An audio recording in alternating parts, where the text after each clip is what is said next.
Magandang araw, mga mag-aaral ng grade 3. Kumusta kayo? Sana ay nasa mabuti kayong kalagayan at handang matuto sa ating bagong aralin. Ako si Teacher Conrado at samahan ninyo ako sa isang mahalagang aralin sa Makabansa 3. Para sa araw na ito, ang ating paksa ay mga idea kung paano mapapanatiling buhay ang mga tradisyon at kultura. Bago tayo magsimula, tignan muna natin mabuti ang buong slide. Makikita ninyo ang pamagat ng ating aralin at ang mga elementong nagpapakita ng ating pagka-Pilipino. Ang disenyo ng slide ay nagpapaalala na ang kultura ay makulay, mayaman at iba-iba. Pero ano nga ba ang kultura? Ang kultura ay tumutukoy sa paraan ng pamumuhay ng isang pangkat ng mga tao. Kasama rito ang kanilang wika, pagkain, pananamit, musika, sayaw, sining, kaugalian, paniniwala at iba pang gawain. Samantala, ang tradisyon ay mga kaugalian o gawaing ipinapasa mula sa isang henerasyon patungo sa susunod. Halimbawa, may mga tradisyong ginagawa sa inyong pamilya tuwing may mahalagang okasyon. Maaari ring may mga tradisyon sa inyong barangay o lungsod. Ngayon, habang pinapanood ninyo ang ating video lesson, hindi lamang tayo basta makikinig. Gusto kong mag-isip kayo, sumagot at magbigay ng sariling halimbawa. Kahit wala tayo sa iisang silid-aralan, maaari pa rin tayong maging aktibong kalahok sa ating aralin. Ano ang isang tradisyon na ginagawa ninyo sa inyong pamilya? Maaari itong isang pagkain o inihahanda, paraan ng pagdiriwang, paggamit ng wika o isang kaugalian.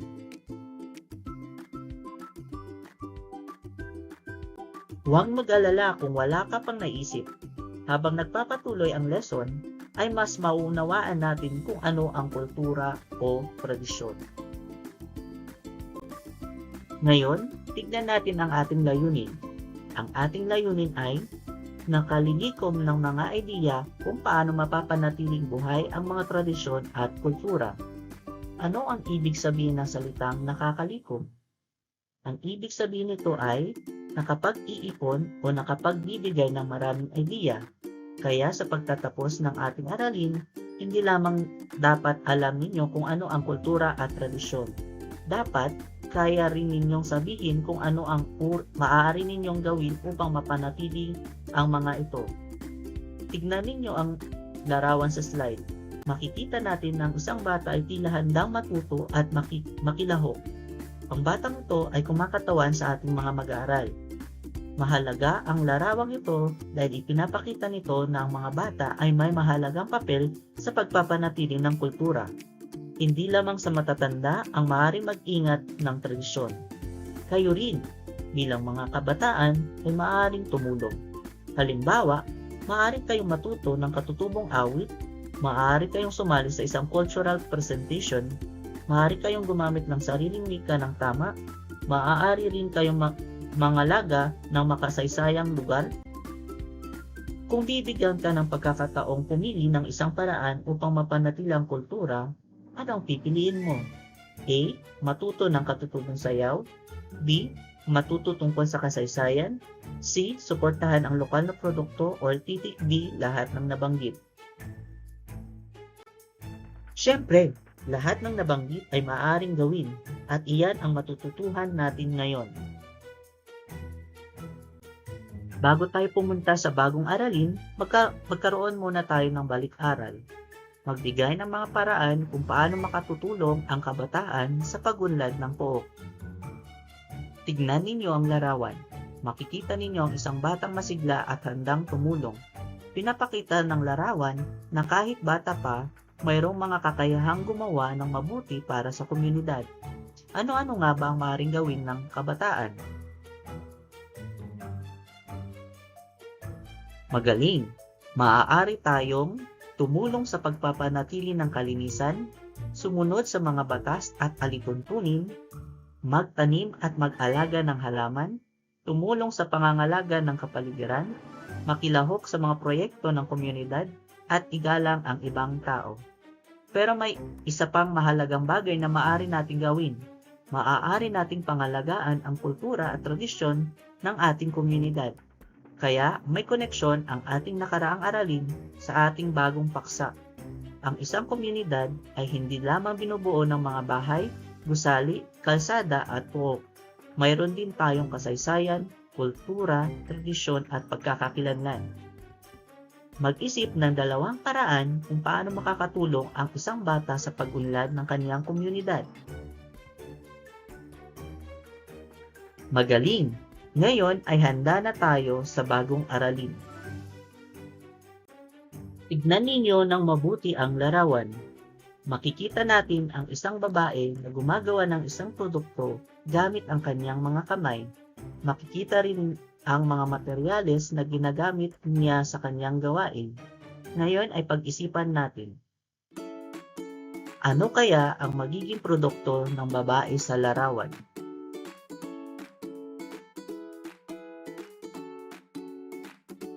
Batay sa larawan, makikita natin na siya ay gumagawa ng isang likhang kamay o produktong maaring gamitin o ibenta. Ang ganitong gawain ay maaaring may kaugnayan sa tradisyonal na kasanayan ng isang komunidad. Ngayon naman, mayroon akong mas mahalagang tanong. Mahalaga ba ang kanyang ginagawa? Oo, mahalaga ito. Bakit? Dahil ang mga likhang kamay ay hindi lamang ordinaryong produkto, maaari itong kumakatawan sa kaalaman, kasanayan, sining at kultura ng isang komunidad. Kapag patuloy na ginagawa at tinuturuan ang mga kabataan ng ganitong kasanayan, hindi ito madaling mawala. Halimbawa, kung ang isang lola ay mahusay sa paghahabi at tinuturuan niya ang kanyang apo na ipapasa ang kanyang kaalaman sa susunod na henerasyon. Kung ikaw ang apo na babaeng nasa larawan, ano ang maaari mong gawin? Maaari mong matutuhan ang kanyang ginagawa, pahalagahan ito at ipagpatuloy ang kanyang kaalaman. At iyan ang isa sa mga paraan upang mapanatiling buhay ang kultura.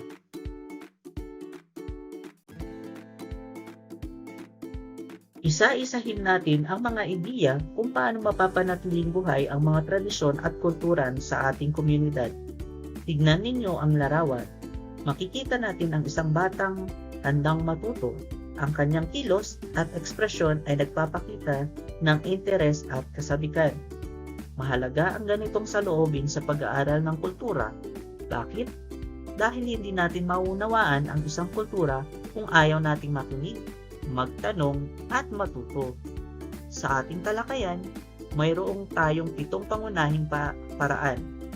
Habang ipinapaliwanag ko ang bawat isa, isipin ninyo, ginagawa ko ba ito? At kung hindi pa, tanong sa inyong sarili, maaari ko ba itong gawin? Handa na ba? Simulan na natin. Basahin natin ng mabuti ang mahalagang pahayag sa slide. Ang kultura at tradisyon ay mahalagang bahagi ng pagkakakilanlan ng ating komunidad. Ano ang ibig sabihin ng pagkakakilanlan? Ito ang mga katangian at bagay na tumutulong upang makilala natin kung sino tayo at kung saan tayo kabilang. Halimbawa, kapag sinabi natin Baguio City, may mga bagay na naiisip natin na konektado sa lungsod at sa kultura nito. Maaari natin isipin ang mga pagdiriwang, sining, musika, paghahabi, mga makasaysayang lugar at mga tradisyon matatagpuan sa komunidad. Ang kultura ay isang kayamanang minana natin mula sa mga taong nauna sa atin. Hindi natin ito dapat kalimutan. Hindi rin natin dapat isipin na luma o walang halaga ang mga tradisyon dahil lamang nagbabago ang panahon. Sa halip, dapat nating matutuhan kung alin sa mga tradisyon ang mahalaga at kung paano natin ito mapapangalagaan. Tignan ninyo ang maliit na poster na makikita sa slide. Makikita roon ang iba't ibang halimbawa ng kulturang maaring ipakita tulad ng mga pagdiriwang, wika, sayaw, lokal na produkto at makasaysayang lugar. Ipinapakita nito ang maraming paraan upang maipakita ang kultura. Kung mawawala ang tradisyon ng isang komunidad, ano kaya ang maaring mawala?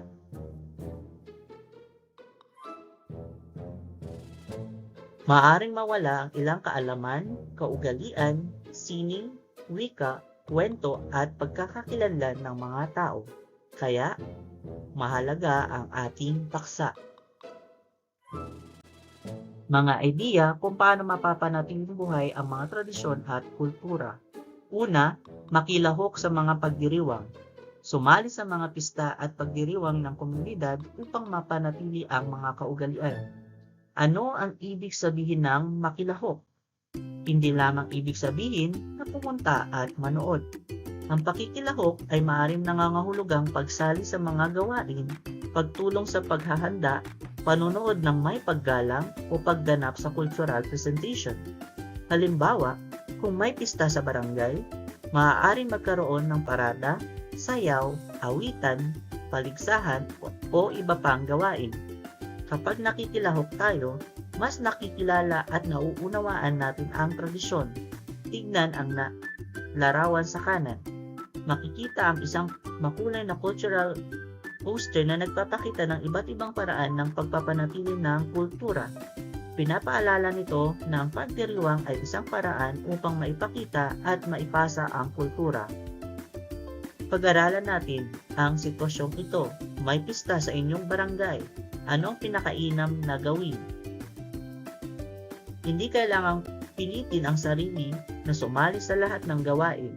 Ang mahalaga ay makilahok sa paraang angkop at igalang ang tradisyon. Tandaan, makilahok plus matuto plus magpakita ng paggalang equals pagpapahalaga sa kultura.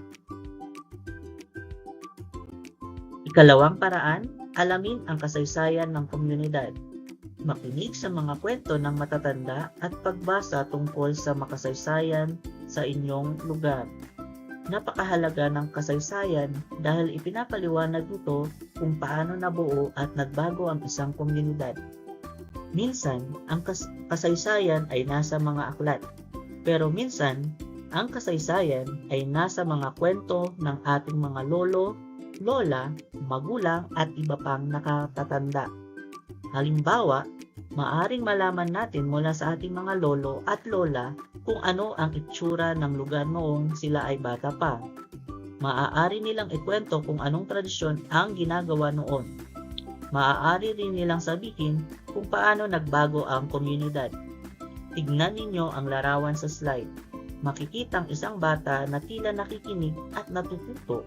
Ang larawan ay magandang simbolo ng pagpapasa ng kaalaman mula sa nakatatanda patungo sa kabataan. Kapag nakikinig tayo, dapat tayong maging magalang. Maaari rin tayong magtanong upang mas malinaw nating maunawaan ang kwento. Kung may lolo at lola kang maaring kapanayamin tungkol sa kasaysayan, mag-isip ng isang tanong. Halimbawa, ano ang itsura ng aming lugar nung bata pa kayo? Iyan ay isang napakagandang paraan upang matuto ang pagtatanong. Ang ikatlong paraan ay gamitin at ipagmalaki ang sariling wika. Magsalita ng Pilipino at kung mayroon ng katutubong wika sa tamang pagkakataon. Bakit mahalaga ang wika? Dahil ang wika ay isang mahalagang bahagi ng kultura. Sa pamamagitan ng wika, na ipapahayag natin ang ating mga idea, damdamin, kwento, karanasan at tradisyon. Sa Pilipinas, ginagamit natin ang Filipino at mayroon din tayong maraming katutubong wika. Mahalagang matutuhan at igalang ang mga ito. Pero tandaan ang mahalagang bahagi ng ating talakayan sa tamang pagkakataon. Ibig sabihin, ginagamit natin ang wika ng angkop sa sitwasyon. Hindi ibig sabihin na bawal matuto ng Ingles o ibang wika. Mabuti ang matuto ng maraming wika. Ngunit habang natututo tayo ng ibang wika, hindi natin dapat ikahiya o kalimutan ang sarili nating wika. Makikita ang batang masayang nagpapahayag ng kanyang sarili sa larawan. Ipinapaalala nito na dapat tayong maging mapagmalaki ngunit magalang sa paggamit ng ating wika. Ang ikaapat na paraan, matuto ng mga katutubong awit, sayaw at laro. Makilahok sa mga gawaing nagpapakita ng ating kultura. Ang mga awit at sayaw ay hindi lamang para sa pagtatanghal. Maaari nilang ikwento ang kasaysayan, paraan ng pamumuhay, paniniwala at damdamin ng isang pangkat. Ganon din ang mga katutubong laro. Ang mga larong nilaro noon ay maaaring magpakita kung paano nagibang ang mga bata bago pa naging karaniwan ang mga cellphone at modernong gadget. Tignan ang larawan. Makikita natin ang cultural poster na may mga batang nakikilahok sa iba't ibang gawain. Ipinapakita nito na ang kultura ay mas madaling mapanatili kung ginagawa at isinasabuhay, hindi lamang binabasa. Kung may mga pagkakataong matuto ng katutubong sayaw, awit o laro, makilahok. Kung hindi mo pa alam, huwag matakot magkamali. Magsanay, magtanong, makinig at matuto. Pahalagahan ang mga likhang kamay at lokal na produkto. Suportahan ang mga produktong gawa ng mga tao sa inyong komunidad. Ano ang ibig sabihin ng likhang kamay? Ito ay ang mga produktong ginawa gamit ang kasanayan at kamay ng isang tao. Halimbawa nito ang mga hinabing tela, basket, ukit, palamuti at iba pang produktong gawa ng lokal na manggagawa. Kapag bumili o sumuporta tayo sa lokal na produkto, hindi lamang produkto ang tinutulungan natin. Sinusuportahan din natin ang mga taong gumawa nito at ang kaalamang kanilang pinapanatili. Tignan ang larawan sa slide. Makikita sa cultural poster na may mga halimbawa ng tradisyonal na produkto. Mapapansin ninyo ang makulay na disenyo at ibang uri ng likhang kamay. Ang bawat disenyo at produkto ay maaaring may kwento at kahulugan. Ang ika-6 na paraan ay igalang ang mga kaugalian at paniniwala. Sundin ang mga angkop na asal kapag dumadalo sa mga gawaing pangkultura. Ano ang ibig sabihin ng paggalang? Ibig sabihin ay hindi natin minamaliit, tinatawanan o sinisira ang mga kaugalian ng ibang tao. Kapag dumadalo tayo sa isang cultural activity, dapat nating alamin kung ano ang angkop na kilos. Halimbawa, maaaring kailangan nating manahimik sa isang seremonya. Maaaring may mga bagay na hindi dapat hawakan. Maaaring may paraan ng pananamit o pagkilos na kailangang sundin. Makikita ang mga halimbawa ng mga taong nakikibahagi sa isang kulturang ipinapakita sa poster. Ang pinakamahalagang aral dito ay, hindi kailangang pareho tayo ng kultura upang igalang ang isa't isa. Maaari tayong magkaroon ng iba't ibang kaugalian, ngunit maaari pa rin tayong magpakita ng respeto sa isa't isa. Ating ika-7 paraan ay pangalagaan ang mga makasaysayang lugar at pamanang kultura. Panatilihing malinis at maayos ang mga lugar na mahalaga sa kasaysayan ng komunidad. Anong tinatawag nating makasaysayang lugar? Ito ay lugar na may mahalagang koneksyon sa nakaraan o kasaysayan ng isang komunidad. Maaari itong maging isang lumang gusali, monumento, museo, simbahan o iba pang pook na may historical value. Bakit kailangan natin itong pangalagaan? Dahil kapag nasira o nawala ang mga ito, maaaring mawala rin ang isang bahagi ng ating pisikal na koneksyon sa nakaraan. Kaya kapag bumisita tayo sa isang makasaysayang lugar, huwag magsulat sa pader, huwag manira, huwag kumuha ng bagay na hindi dapat kunin, huwag magkalat, at higit sa lahat, sundin ang mga alituntunin. Tandaan ang 3 salita, igalang, linisin, pangalagaan. Ngayon ay ilapat natin ang ating natutuhan sa isang tunay na halimbawa, ang Baguio City. Sa Baguio City, naipapakita ang pagpapahalaga sa kultura sa pamamagitan ng pakikilahok sa Panagbanga Festival. Ang Baguio City ay may mga pagdiriwang at gawaing nagpapakita ng kultura. Isa sa binanggit sa lesson ay ang Panagbanga Festival. Tignan ninyo ang larawan sa slide. Makikita ang makulay na poster tungkol sa pagpapanatili ng tradisyon at kultura. Mapapansin ang mga bulaklak, makukulay na kasuotan, cultural activities at iba pang simbolo ng pagdiriwang. Ipinapakita nito na ang kultura ay maaaring ipahayag sa isang masaya at malikhaing paraan. Kapag nakikilahok tayo sa mga pagdiriwang, hindi lamang tayo nagsasaya. Natututuhan din natin kung paano ipakita ng komunidad ang kanilang pagkakakilanlan. Narito ang iba pang halimbawa sa Baguio City. Una, pag-aaral sa mga katutubong sayaw at pagtugtog ng gangsa. Ikalawa, pagpapahalaga sa paghahabi, pag-uukit at iba pang sining ng Cordillera. Tingnan ang larawan sa kanan. Makikita natin ang iba't ibang larawan at halimbawa ng cultural activities. May mga taong nagsasayaw, tumutugtog, gumagawa ng sining at nagpapakita ng mga lokal na produkto. Ang gangsa ay isang instrumentong pangmusika na nagamit sa ilang tradisyong pangkultura sa Cordillera. Ang paghahabi naman ay isang mahalagang kasanayan sa paggawa ng mga tela at produktong may disenyo.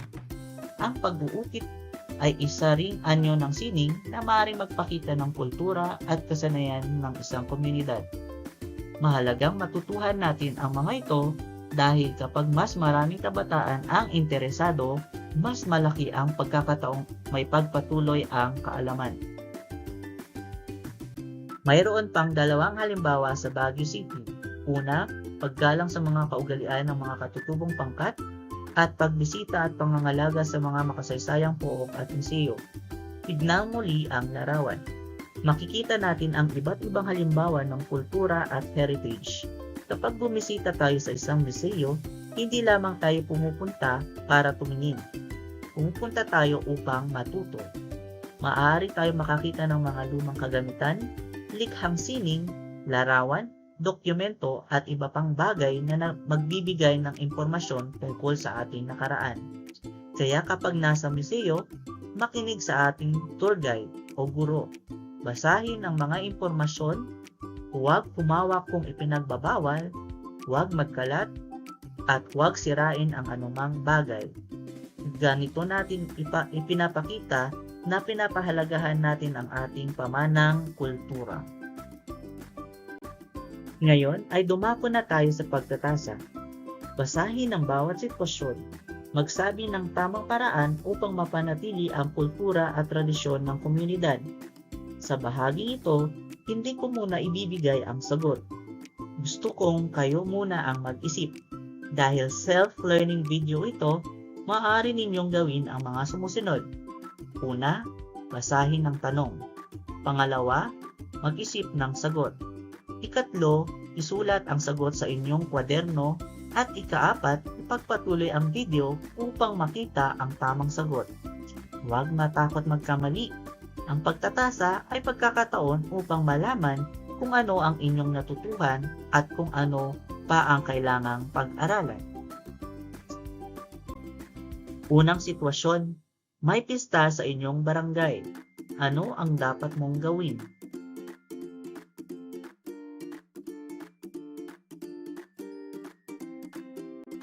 Narito ang tamang sagot. Makilahok sa pista at pagdiriwang ng barangay at igalang ang mga kaugalian at tradisyon. Napakahalaga ng dalawang bahagi ng sagot. Una, makilahok. Pangalawa, igalang ang kaugalian at tradisyon.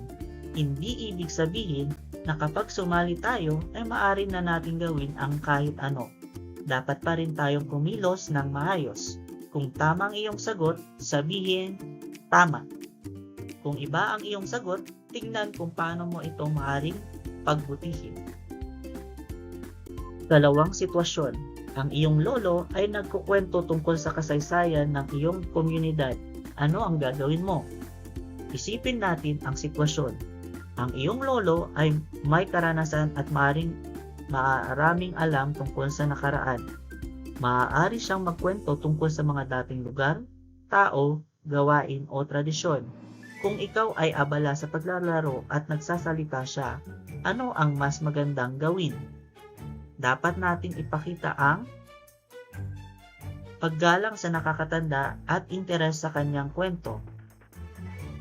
Isulat ang inyong sagot.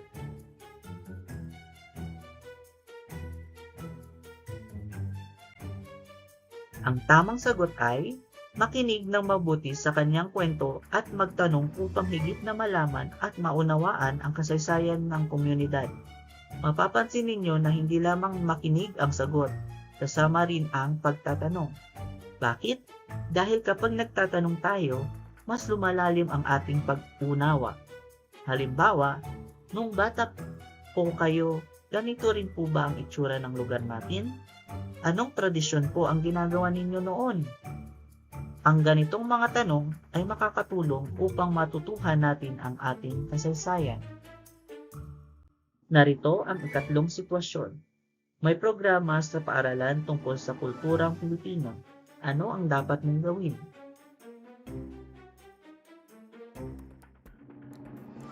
Tamang sagot ay makilahok ng aktibo at ipakita ang pagpapahalaga at paggalang sa kulturang Pilipino. Ang salitang aktibo ay mahalaga. Ibig sabihin, hindi lamang tayo naroon. Nakikinig tayo, natututo tayo, nakikilahok tayo, at ipinapakita natin ang ating respeto. Kung may kaklaseng nagtatanghal ng katutubong sayaw, maaari natin siyang suportahan sa pamamagitan ng maayos na panonood at pagbibigay ng respeto. Kung may cultural exhibit, maaari natin basahin ang impormasyon at matuto. Ngayon, basahin natin ang ika-4 na sitwasyon. May pagtatanghal ng katutubong sayaw sa inyong paaralan. Ano ang pinakamainam na gawin?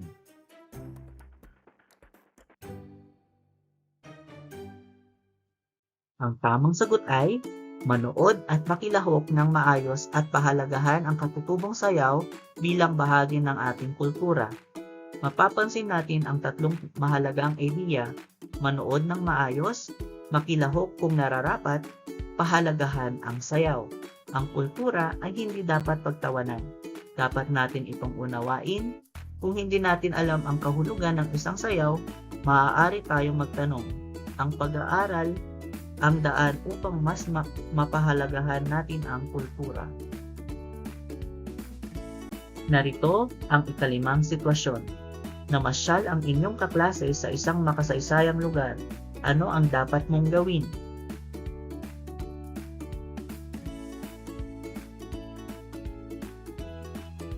Ang tamang sagot ay igalang at pangalagaan ang makasaysayang lugar, panatilihin itong malinis at sundin ang mga alituntunin. Napakahalaga ng sagot na ito. Isipin ninyo, kung bawat bisita ay magsusulat sa pader, magtatapon ng basura o sisira ng kagamitan, anong mangyayari sa lugar? Tama, masisira ito at maaaring hindi na makita ng mga susunod na henerasyon ang mahalagang bahagi ng kasaysayan. Kaya kapag bumisita sa makasaysayang lugar, huwag manira, huwag magkalat, huwag magsulat sa pader, sundin ang mga alituntunin, at higit sa lahat, igalang ang pamanang kultura. Ngayon ay dumako tayo sa paglalahad. Narito ang tanong: paano natin mapapanatiling buhay ang mga tradisyon at kultura sa ating komunidad? Bago natin tingnan ang susunod na slide, gusto kong kayo muna ang sumagot. Magbigay ng hindi bababa sa 3 paraan. Halimbawa, una, makilahok sa mga pagdiriwang. Ikalawa, alamin ang kasaysayan. Ikatlo, gamitin ang sariling wika. Pero huwag lamang 3. Balikan natin ang 7 paraan na pinag-aralan natin. Tignan natin sa susunod na slide ang kumpletong sagot.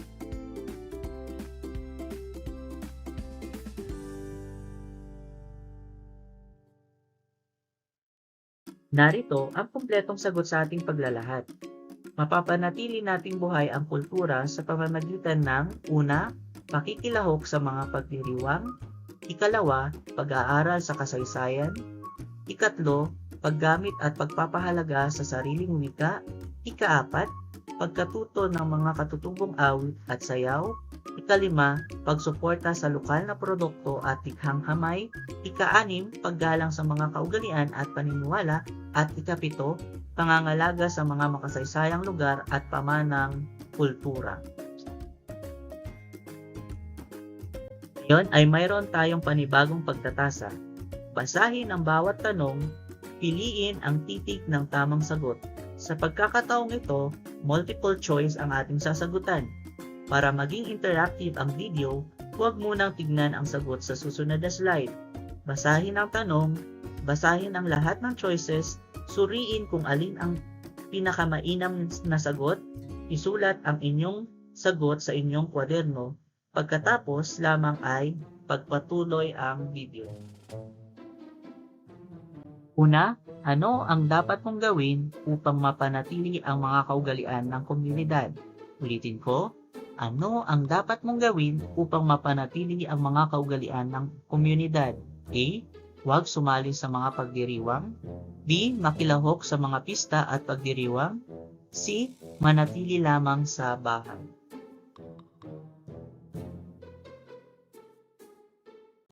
Magaling! Ang tamang sagot ay titik D. Makilahok sa mga pista at pagdiriwang. Ikalawa, paano mo malalaman ang kasaysayan ng inyong komunidad? Paano mo malalaman ang kasaysayan ng inyong komunidad? A. Manood lamang ng telebisyon. B. Makinig sa mga kwento ng matatanda at magbasa. O titik C. Maglaro buong araw.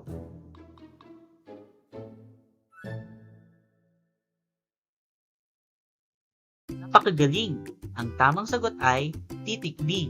Makinig sa mga kwento ng matatanda at magbasa. Katlo, paano mo maipagmamalaki ang sariling kultura? Paano mo maipagmamalaki ang sariling kultura? A. Huwag gamitin ang sariling wika. B. Gumamit ng Filipino o katutubong wika sa tamang pagkakataon. O titik C. Gumamit lamang ng banyagang wika.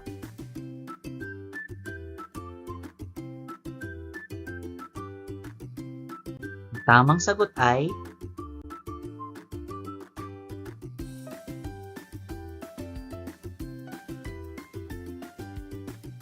apat. Alin ang nagpapakita ng pagpapahalaga sa kultura? Alin ang nagpapakita ng pagpapahalaga sa kultura? A. Hindi pagsali sa mga katutubong gawain. B. Pag-aaral ng mga katutubong awit, sayaw at laro. O titik C. Paglimot sa mga tradisyon.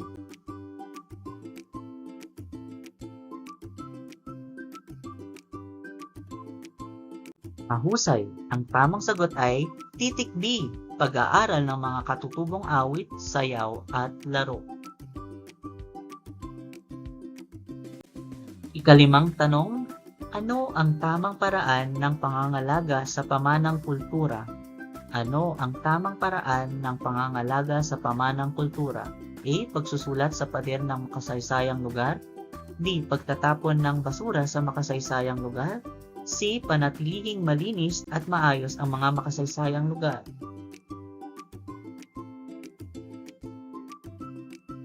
Ding! Ang tamang sagot ay titik C. Panatilihing malinis at maayos ang mga makasaysayang lugar. At ngayon, mayroon tayong takdang aralin. Ang instructions sa slide ay pumunta sa playground at sagutan ang gawain.